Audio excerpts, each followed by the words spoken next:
To set up an alarm clock on Samsung Galaxy Z Flip 8, first we need to open the clock app, which you should be able to find, for example, in the app drawer. Of course, at the bottom, make sure that you have alarms selected, and here we have an example alarm that of course you can use or customize. To enable the alarm, you just have to tap on the switcher, and you can also see when it will go off.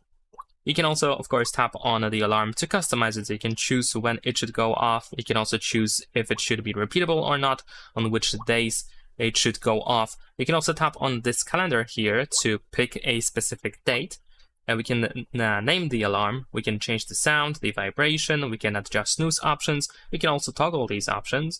We can also group our alarms, and we can change the background for our alarms. And if you tap on the sound option, then over here you can also adjust the volume for the alarm as well. And of course we can tap save to save our changes. Now if you want to create a new alarm, then you can also use this plus button that we have here in this place. It is also possible that it's going to be in the upper right corner.